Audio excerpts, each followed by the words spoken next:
Shalom ibu-ibu yang terkasih di dalam Yesus Kristus.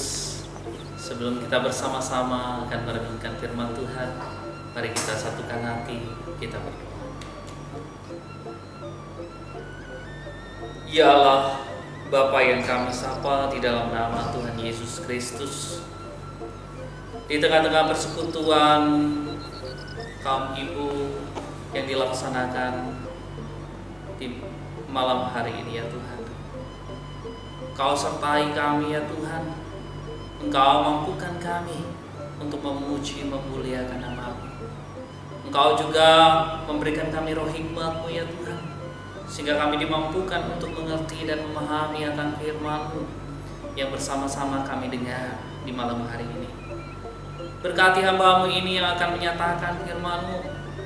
Engkau memampukan hamba-Mu untuk menyatakan kebenaran-Mu pada saat ini. Berfirmanlah ya Tuhan, karena kami telah siap mendengar. Di dalam nama Tuhan Yesus Kristus kami berdoa, amin. Firman Tuhan pada saat ini kita bersama-sama renungkan dari 1 Petrus pasal 3 ayat 1 sampai dengan ayat yang kelima.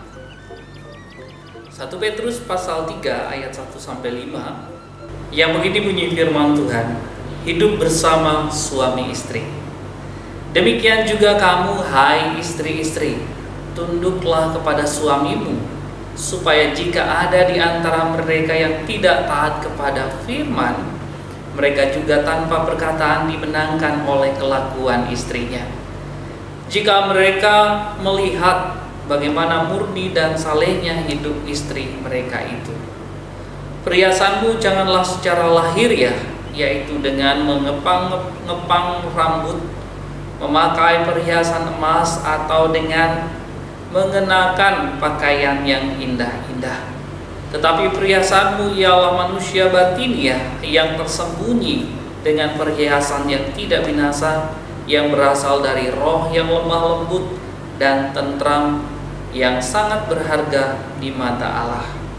Sebab demikianlah caranya perempuan-perempuan kudus dahulu berdandan, yaitu perempuan-perempuan yang menaruh pengharapannya kepada Allah. Mereka tunduk kepada suaminya. Shalom ibu-ibu yang terkasih di dalam Yesus Kristus. Pada saat ini tema perenungan kita adalah sebagai seorang wanita Kristen. Kalau kita berbicara tentang wanita Kristen, apa yang ada di dalam benak kita sebagai perempuan Kristen? Apa yang kita pikirkan di tengah-tengah kehidupan kita? Apakah kita akan berpikir, wah, kalau perempuan Kristen itu ada perempuan yang soleh, perempuan yang senantiasa selalu melaksanakan apa yang harus dilakukan baik di dalam kehidupan keluarga, atau kita berpikir bahwa perempuan Kristen adalah perempuan yang senantiasa selalu kuat menghadapi setiap persoalan karena mereka yakin, mereka percaya bahwa mereka disertai, dilindungi, bahkan dimampukan untuk menjalani kehidupan ini di atas pertolongan dan tuntunan Tuhan. Ibu-ibu yang terkasih di dalam Yesus Kristus, kalau kita melihat bagaimana perkembangan era modernisasi pada saat ini, begitu banyak salon-salon, begitu banyak klinik-klinik kecantikan yang sudah mulai tersebar, bahkan banyak kita jumpai di tempat-tempat kita, atau kita jumpai ketika kita lewat dan melihat ada salon atau klinik kecantikan.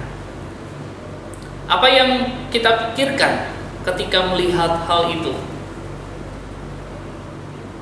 Pastilah kalau ibu-ibu melihat bahwa ketika melihat salon atau klinik kecantikan yang ada di dalam benaknya adalah tempat itu adalah tempat untuk potong rambut, kerimbat, bonding, lulur, menghilangkan bekas jerawat,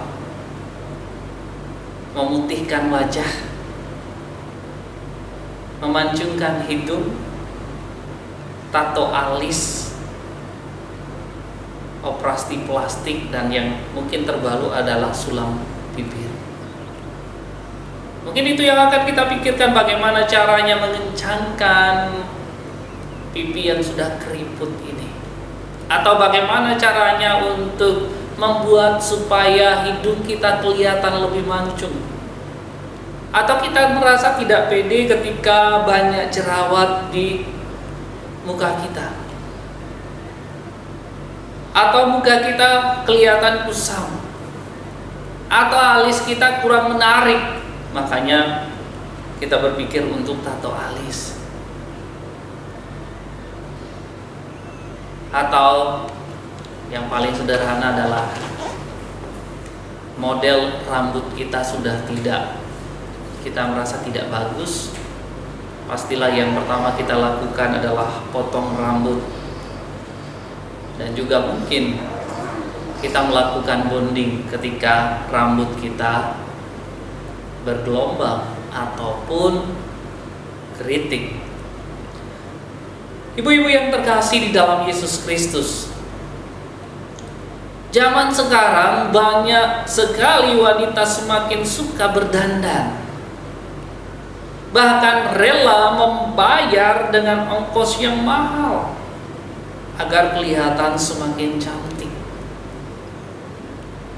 agar kelihatan cantik di hadapan orang. Hal itu saya rasa wajar, karena kalau perempuan tidak merasa cantik, mereka tidak akan merasa pede, tidak percaya diri untuk melakukan apapun itu. Segala sesuatu dirasa canggung untuk melakukannya, karena dia merasa tidak percaya diri. Penyebabnya adalah karena dia merasa kurang cantik dan lain sebagainya. Dan pria sangat suka melihat wanita cantik, bersih, harum. Itulah kebanyakan pria menyukai wanita seperti itu. Dan seorang istri pun melakukan istilahnya perawatan diri,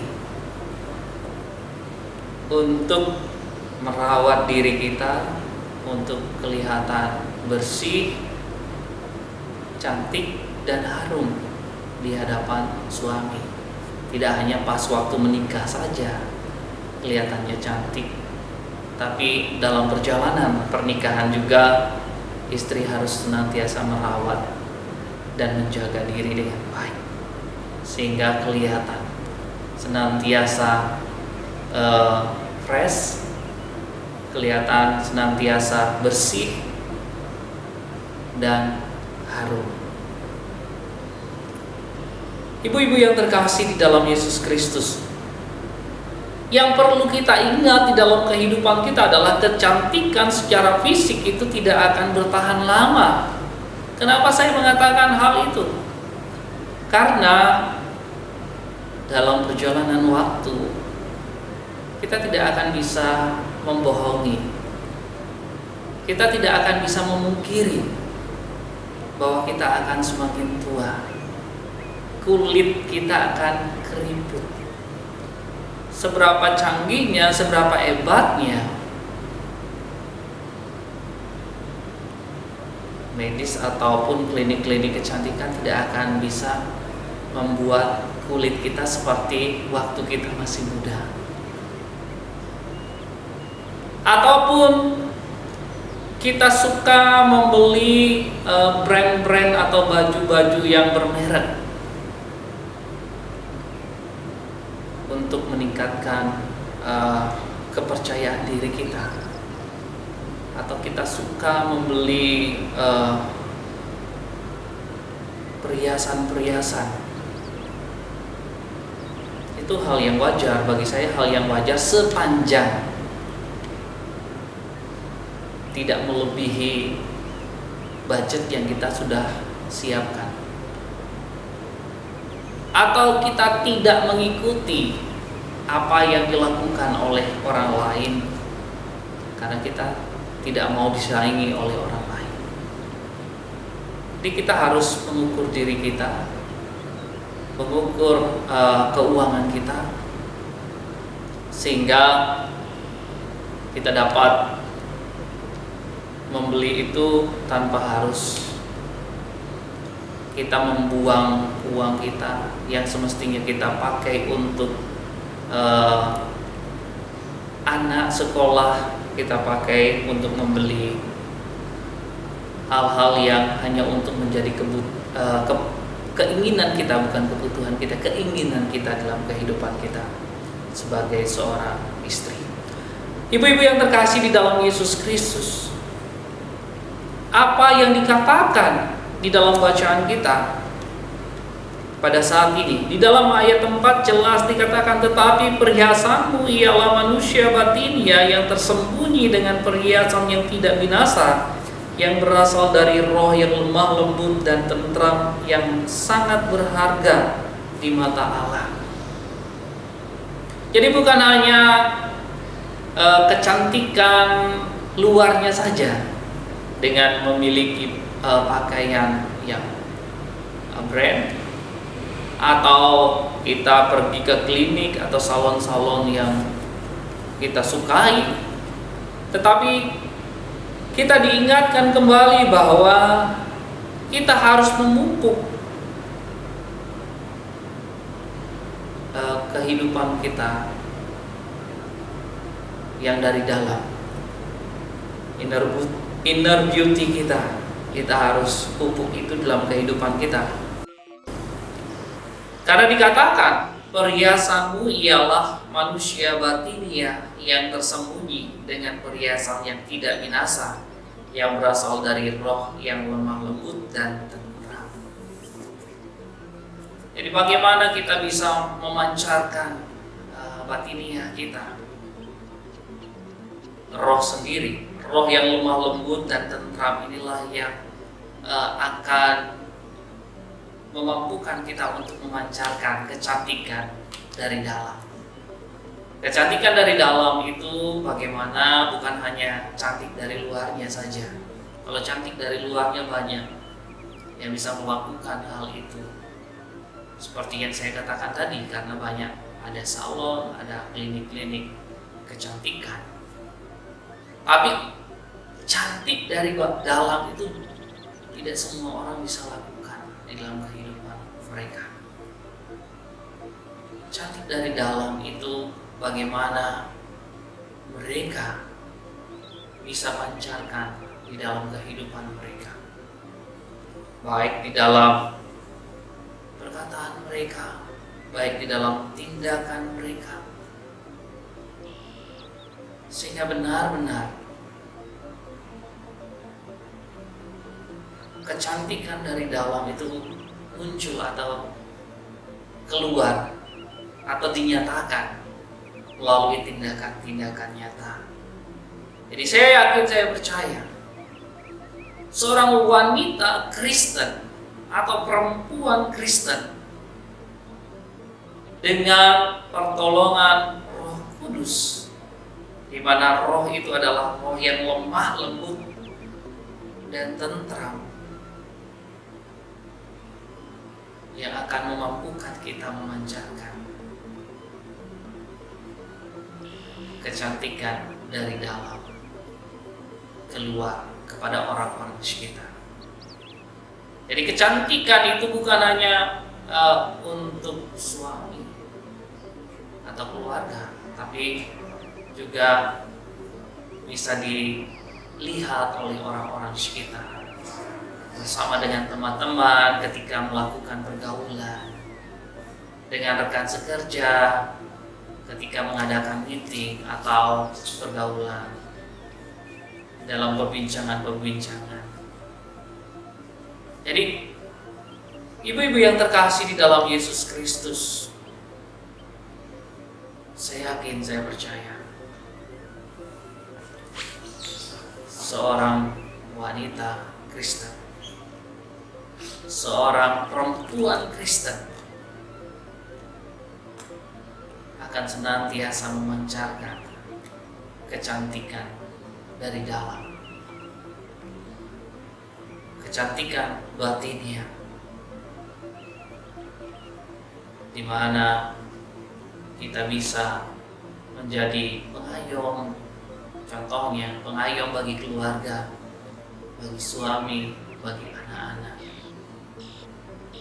Tetap senantiasa melaksanakan segala pekerjaan, tanggung jawab, baik kepada suami maupun keluarga.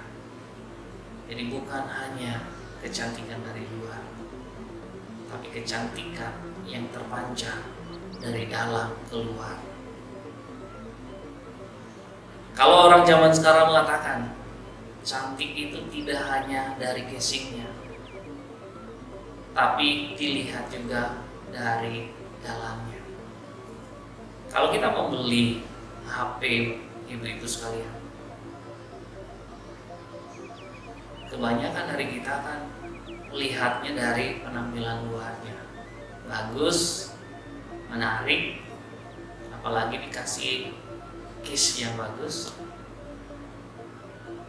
jadi kelihatannya menarik. Bukan hanya itu, tapi HP itu kita bisa melihat fungsinya apa, kegunaannya apa, sehingga kita bisa memakainya dengan baik. Jadi cantik itu kita tidak bisa nilai hanya dari luarnya. Cantik yang Tuhan inginkan